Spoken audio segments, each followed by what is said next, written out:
Bom dia, A paz. hoje é dia 19 de junho de 2025. Estamos aqui em São Paulo com o céu azul e amanhã gelada, né? 14 graus aqui, tá um pouquinho melhor que esses outros dias, mas continuamos aqui no outono e inverno. Continuando aqui a leitura bíblica, né? Isso é a partir do capítulo 6. O tema é a maldade da raça humana. Então começa assim: quando as pessoas começaram a se espalhar pela terra e tiveram filhas, os filhos de Deus viram que essas mulheres eram muito bonitas. Então escolheram as que eles quiseram e casaram com elas. Então ele falou lá da descendência de Caim, falou da descendência de Adão, vindo de Sete, Enos, né? Então essa geração foram os filhos de Deus. O que estava habitando a terra fora desse povo não era de Deus. Está muito claro aqui, né? Só que houve essa mistura. Então o Senhor disse: eu não deixarei que os seres humanos vivam para sempre, pois são mortais. De agora em diante, eles não viverão mais do que 120 anos. Ou seja, tudo aquilo que nós lemos ontem no capítulo 5, de descendências com mais de 800, 900 anos, cortou-se. Então, os filhos de Deus, mesmo tendo sido expulsos do jardim, chegavam até 800, 900 anos, né? O corpo deles estava preparado para isso. A partir do momento que começou a haver essa mistura, ou seja, corromper aquilo que Deus estava, né, fazendo, ele não podia permitir que vivessem tanto tempo quanto antes, senão, né? Aliás, não permitindo já deu no que deu. E ele continua: havia gigantes na terra naquele tempo e também depois, quando os filhos de Deus tiveram relações com as filhas dos homens e estas lhes deram filhos. Esses gigantes foram os heróis dos tempos antigos, homens famosos.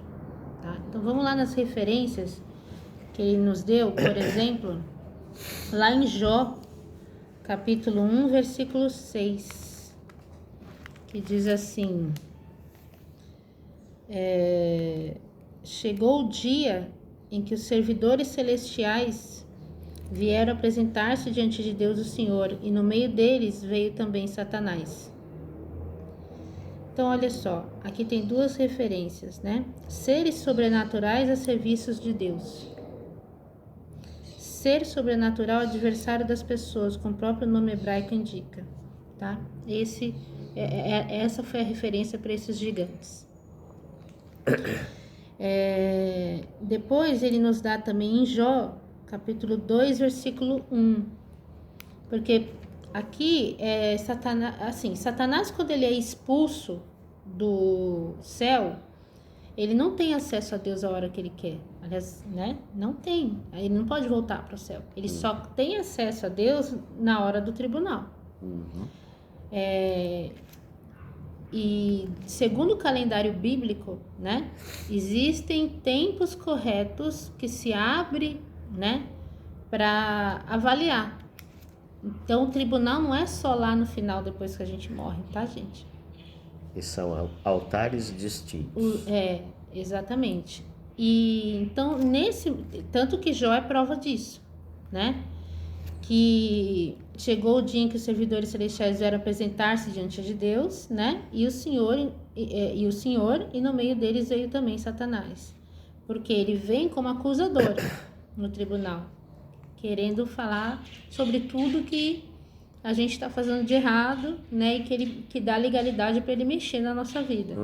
Aqui, ele, num primeiro momento, ele vem falar para Deus que Jó só obedece ele porque Jó tem tudo. E aí Deus fala, tá, então tira a riqueza dele, tira os filhos dele. Depois, nesse capítulo 2, versículo 1, volta a confirmar, chegou de novo o dia em que os servidores celestiais vieram apresentar-se diante de Deus, o Senhor, e Satanás também veio no meio deles. Tem outra referência aqui, ó, que é em relação à mesma nota, só que aqui ele vem de novo e fala, realmente, ele não, mesmo tirando as coisas dele, ele continua obediente, né, bem dizendo o Senhor, mas se a gente mexer na saúde dele, o Senhor vai ver que ele não resiste. E aí é quando o Senhor permite, mas ele fala, não mata ele. E aí Jó fica com aquelas feridas, né? Então tem situações que acontecem com a gente que não é culpa nossa. Jó o tempo inteiro fala, eu sou inocente. Mas que o Senhor permite para honra e glória dele. Porque na história de Jó, Deus restituiu tudo para ele no final, né? Aí outra referência que tem além de Jó é lá em Números, capítulo 13, versículo 33, que diz assim, também vimos ali gigantes, os descendentes de Anak. Perto deles nós nos sentíamos tão pequenos como gafanhotos, e para eles também parecíamos gafanhotos, certo? Então, voltando aqui versículo 5 do capítulo 6 de Gênesis, quando o Senhor viu que as pessoas eram muito más e que sempre estavam pensando em fazer coisas erradas, ficou muito triste por haver feito os seres humanos. O Senhor ficou tão triste e com o coração tão pesado que disse, eu vou fazer desaparecer da terra essa gente que criei, e também todos os animais, os seres que se arrastam pelo chão e as aves, pois estou muito triste porque os criei. Mas o Senhor Deus aprovava o que Noé fazia, né? E aí, a referência aqui para essa parte de Noé é Mateus 24, 37. Vamos lá.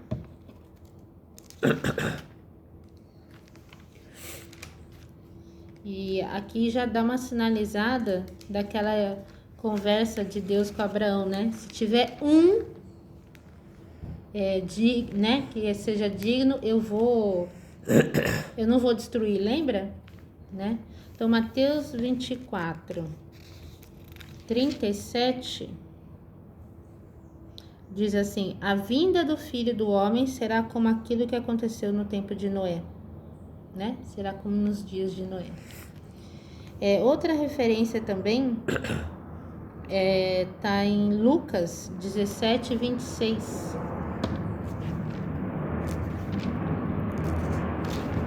Que eu creio que é a mesma passagem, só que com a visão de Lucas, né?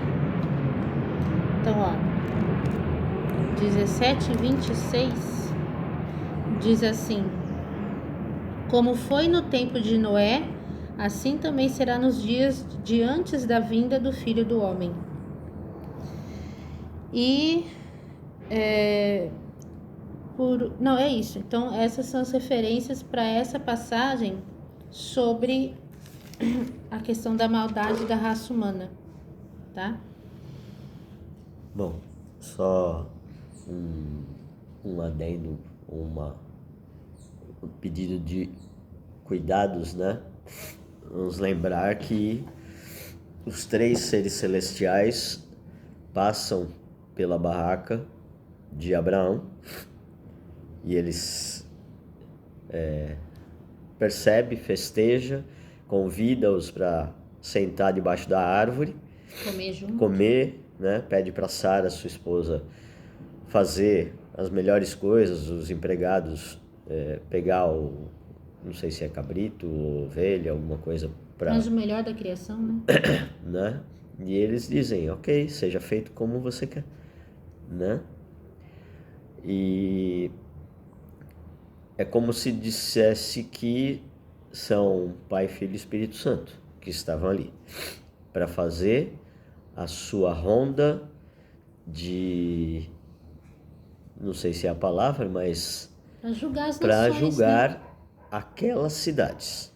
Aquelas cidades. Eles estavam a caminho Eles de estavam Sodoma a e Gomorra. caminho de Sodoma e Gomorra e as 5 cidades que estavam com a iniquidade abalada. Só que em Sodoma morava o primo de Ló. Abraão, Ló, né?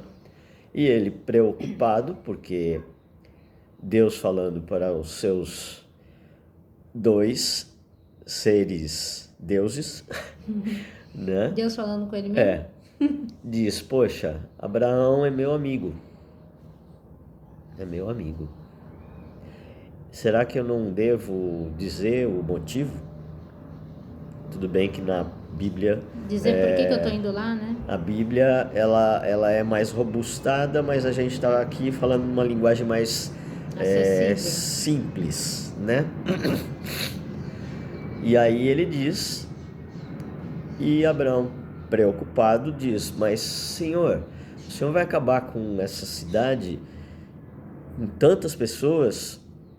O Senhor é justo. Se houvesse 50 justos ali. E ele responde, com toda a paciência do mundo, se houver 50 justos, eu não vou acabar com a cidade toda, ou com todos os seres ali daquela cidade. E ele vai interpelando e diminuindo esses números até chegar a, não lembro se 15 ou 10, e não 1. Né? Exato. A minha lindona aqui falou 1 e 1 não. Né? Então tem que... Deus é o justo juiz. Se houver 1, ele salva 1. Assim como ele disse, saia da cidade e não olhe para trás. E a mulher de Ló, curiosa, olhou e virou estátua de sal. Então Ló foi salvo, porque ele obedeceu e temeu. E também pela intercessão de Abraão. Com certeza. Então, as orações de amigos fiéis de coração por alguém que está precisando de algo, de uma intercessão ou de uma oração que chegue a Deus, é justa. Mas toda a oração nós temos que completar ela dizendo, Pai, esse é o meu pedido, mas eu não conheço o coração, a pureza de coração desta pessoa. Eu conheço como amigo, ou como colega, ou como me comovi daquilo que a pessoa está passando. A gente vê tantas coisas que são colocadas na internet hoje e a gente fala, se comove, fala, poxa, se fosse comigo eu não gostaria que estivesse acontecendo. Pai, intercede na vida dele, mas eu não sei se esse pedido é pertinente ao que o Senhor quer fazer na vida daquela pessoa. Então, que seja feita sempre a tua vontade. Eu não gostaria do sofrimento, nem dos injustos, vamos dizer assim. Mas, exato, eu gostaria que todos fossem salvos. E Ele é justo, Ele dá, assim como está escrito aqui nas citações, né? Que o tribunal se abriu e todos os seres puderam entrar no tribunal, inclusive Satanás. Sim. Por quê? Porque ele é justo e ele julga cada um segundo seus atos, pensamentos, vontades. Então ele sabe quem realmente tem a possibilidade de ser salvo e dá a chance, dá tempo, né? Por isso que o tribunal celestial ele é de altares distintos, assim como ali já estava lendo aqui. Houve uma primeira visita, vamos dizer assim, destes seres com Satanás e depois uma outra visita dizendo, tiramos tudo dele, realmente ele continua se prostrando ao Senhor, obedecendo ao Senhor, mas ele ainda tem saúde. Ou seja, Satanás entrou, no altar de provisões, dinheiro, riqueza, essas coisas. Foi tirado tudo. De família, foi tirado tudo, né? Aí ele entrou, por último, na saúde. É outro altar. Então ele vai entrando em altares e colocando recursos, dizendo: se ele é assim, é porque o Senhor dá isto em abundância para ele. Tire para testar, né? É lógico que Deus não se abala com aquilo que eventualmente um ou outro ímpio, ainda mais Satanás, chega para ele. Ele poderia virar e falar: ó, some daqui, cara, que eu não tô nem aí para você, eu sou eu e eu sei. Mas ele é justo até com Satanás. Eu sei a sua intenção, mas ele quis provar para quem? Não para ele, que ele sabe, nem para todos os que estavam ali na terra, porque aqui na terra muitas vezes a gente vê o que Deus faz para nós e fala: Deus, eu não vou aguentar, me salva, me tira disso. Jesus é prova, né? A oração que ele fez antes da crucificação é exatamente isso, né? Afasta de mim esse cálice, mas todavia seja feita a tua vontade. É essa a oração que nós temos que fazer sempre. E aí, quando ele vira um dia depois, uma semana depois, um mês depois, um ano depois, e leva a gente para a palavra que ele deu naquele dia, e aí tem a anotação: eu não vou aguentar. E ele fala: eu estou à sua frente, pega minha mão e vamos, você vai conseguir. E aí você olha e falou: putz, passou um ano e eu consegui. Não por mim. Tô de pé. Ele. É sempre ele. Então, este é o exemplo. E aqui, voltando para a palavra, ele falou: os seres que estavam ali, e aí tem muita gente que vai viajar dizendo: aquelas anotações, desenhos em caverna e não sei o que, com seres extraterrestres e tal.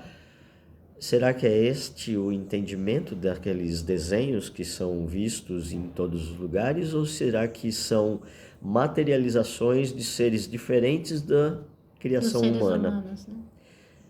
Vamos pensar. Deus deu inteligência pra gente.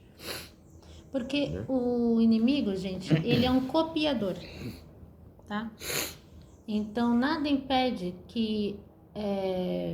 quando iniciou-se o grande conflito, né, em que ele foi lá e roubou do céu boa parte dos filhos de Deus, Um terço. e trouxe para cá, que ele tenha trabalhado para criar cópias. E essas cópias a gente não sabe, né? De que forma foram feitas. Oi. Posso? Claro. Complementando. Eles não poderiam fazer se eles não tivessem acesso a quem reproduz. Mulheres. Mas a resposta está aqui. Eles se apaixonaram pela criação feminina, que tem exatamente aquilo que eles precisavam. O poder da criação de seres. Uhum. Então, assim, quando a gente vai ler a Bíblia, a gente tem que tomar muito cuidado, porque tem aquilo que está escrito, tem as entrelinhas, tem aquilo que pode ser revelado, tem muitas camadas, né? O que a gente está tentando aqui compartilhar com vocês é até onde a gente conseguiu enxergar pela glória de Deus, tá? Então, no momento em que o Senhor fala sobre a descendência do seu povo escolhido, né? Que o povo escolhido não começou em Abraão, né? É desde o jardim. Uhum. Mas ele faz uma promessa, uma aliança com Abraão, falando: não, você será pai de nações, assim como ele promete para Davi: eu nunca vou tirar um filho seu do trono, entende? E ele também faz uma aliança com Noé, porque quando chega nesse ponto aqui, eu já vou dar spoiler, né? Para os próximos capítulos, e Noé agrada ao Senhor, o que acontece? ele fala do arco-íris. Isso Entendeu? depois de baixar as águas. Que é uma aliança de Deus falando, eu não vou mais destruir nessa proporção pelas águas, entendeu? Não vou mais. Tanto que eu vou também dar um spoiler, porque quando o Senhor nos deu o nome do nosso projeto como Jardim de Oração, né? Firmando uma aliança com a gente, nos dando uma missão para ser cumprida, a gente teve a bênção, né, de receber ajuda de uma agência, né, para criar toda a identidade do projeto, né? É uma agência de Sinop, chama-se Kenai, né, da Isadora e do Arthur, um beijo para eles, gratidão, eles são cristãos também.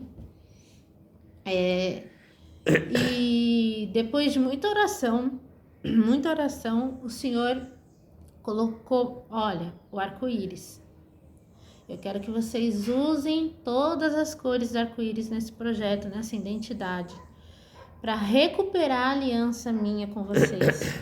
Né? Por que recuperar? Porque, de certa forma, no grau de iniquidade que o mundo está hoje, né, muitos movimentos furtaram o símbolo do arco-íris, né, para simbolizar coisas que não tem nada a ver com o que Deus quer para nós. Nada a ver com o que está escrito. Exatamente. Então ele falou, eu quero que vocês usem isso da forma correta, né? Porque a gente estava usando outras coisas, eu olhava e falava, mas não tem alegria. Tá faltando tá faltando alguma coisa, entende? E aí ele nos deu essa inspiração. Então já vou deixar aqui que vocês vão gostar do que tá para sair, tá? Então voltando, o Rafa falou muito bem, tipo, no diálogo com Abraão, né? Eu lembrei de que Deus também não estava nem um pouco contente com Sodoma e Gomorra. Estava muito triste, só que era uma coisa local e não global, como foi aqui nessa época, tá? E como está sendo hoje. Por isso que a gente sabe, não é que a gente sente, a gente sabe que Jesus está para voltar ainda nessa geração, tá? Lígia, você está dando data? Não, né? A Bíblia diz que só o Senhor sabe a data, nem o Filho sabe. E ele pode mover essa data para frente ou antecipar, se ele quiser. É ele que decide. Ele falou que iria abreviar os dias, inclusive, senão a gente não ia aguentar. Tá? Mas a gente, por todos os sinais, entendeu? Nós sabemos que dessa geração não vai passar, né? Porque é só olhar para o relógio escatológico do mundo, que é Israel, né? O que está acontecendo? Acenderam lá um fósforo e agora não tem como voltar atrás. Certo? Então é isso, gente. Essa é a palavra de hoje. Tem muito para que se refletir. E a gente pede... Esse trecho do capítulo 6, do versículo 1 ao 8, que é sobre maldade humana, dá pano pra manga, né? É uma pregação inteira. Amanhã a gente vai falar sobre a Arca de Noé. Então, ficamos por aqui, agradecendo a Deus pela oportunidade, pedindo as bênçãos de Jesus e a proteção do Espírito Santo, e até mais.